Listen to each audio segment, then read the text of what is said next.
Welcome to an overview demonstration of a mapping project using a geographic information system.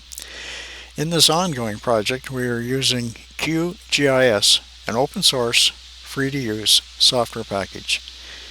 The two objectives of the project are, number one, to create an accurate master plan of an active cemetery, and two, to devise a scheme to manage the sale of new lots in the cemetery. So we move on now to the demo screen, and in the screen you'll see a figure which is the boundary of the cemetery. The corners of this property were calculated as real-world eastern and northern mapping coordinates using the data from the legal survey. And as a sort of a chicken and egg operation, we were able to use those values to rotate and scale a scanned image of the legal survey so that they appear together as we see. Now I'll also turn on a scaled and positioned image of an old plot plan. The old plot plan was not really scaled well, but it is mostly a sketch of the dimensions of the old family plot plans. Now I'll also turn on an image, a transparent image from the provincial orthophoto map, which shows the trees and the buildings, a lot of shadows from the low angle of the aerial photography. You can imagine how nice that would be if we had an image of a drone image, aerial drone image, which would be a fine way to illustrate what the property looks like in the real world. When the legal survey was done, points were picked up so that we could calculate and show the actual location of the building. Likewise, points were measured to show the fence, and some headstones were surveyed to show up here as these rectangular green figures. I draw your attention to the lower right-hand corner. We see some of the old family plots. The surveyor had picked up a few foot markers, and with those precise locations, together with the scaled or with the dimensions from the plot plan, we were able to come up with a reasonable estimation of the location of those plots in that corner. Now we're focusing on the utilization of this area of the cemetery here.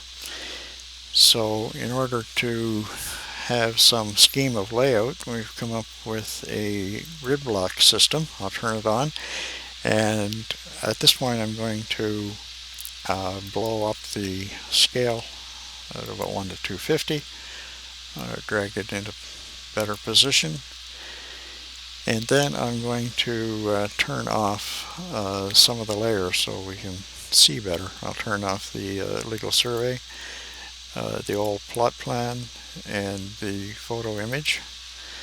There, much easier to see. And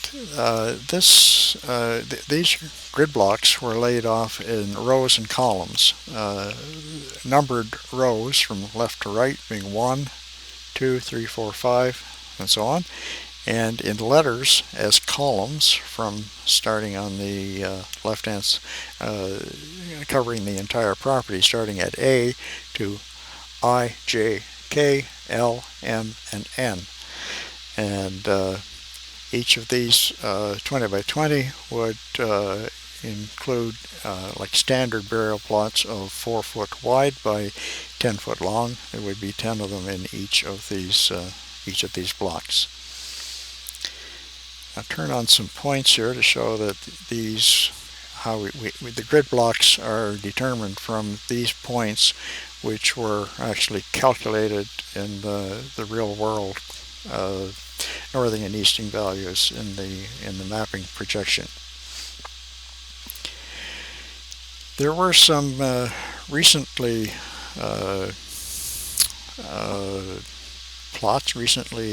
laid out plots, and some occupied and some not. And they're in the green layer that I just turned on. I will zoom in a bit better, a bit more, so we can see better.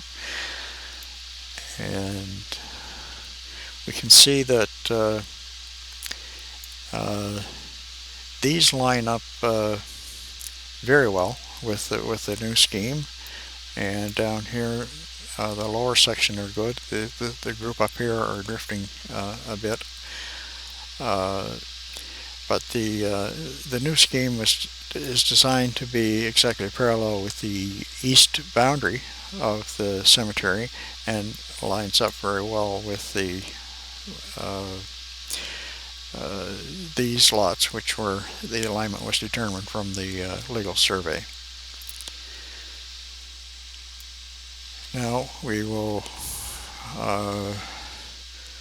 look at some new lots, new proposed lots. We call this perhaps phase 1 of lots available for purchase, and of course they fit perfectly inside the blocks as seen. I show these red points here, which are pins that have been placed where a string can be stretched. This is only 40 foot across here. Actually, this one is not 40 feet because it's only 8 feet from here to here, but most of them are 40 by 40. And by stretching string and taping, it's relatively easy to position the corners of each of these burial plots. So I'm going to turn now to talk about the information associated with each of these. And in a GIS, there's a database with all kinds of fields and values, any number of fields that you might like. In order to demonstrate it, I have to switch to a different mode here in order to illustrate the pop-up.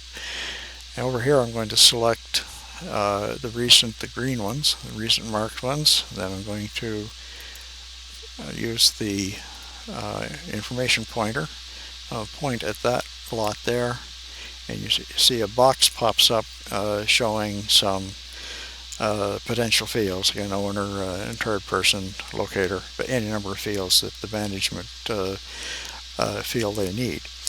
And this is currently embedded in the database, but this information can be separate from the GIS in any number of computer programs, which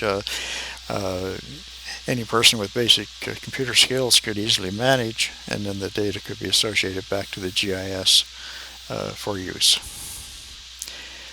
Now we'll pop over to talk about the hard copy plan, and the scale that came up here first is pretty much the scale of the 1 inch equal about 8 feet. I'll take it down here. There, that shows the full extent of a plot plan, which would be at 40 inches by 30 inches. This is only like a second draft version of what the hard copy might be. These can be generated at any time from the GIS very easily, and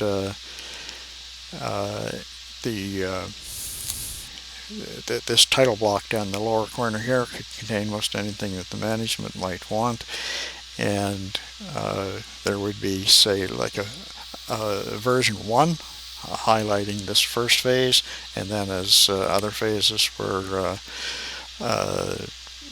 developed, there could be a version 2, version 3, and so on of the plot plan. The GIS produces a standard PDF file which can be sent to a printer and printed on a large format printer.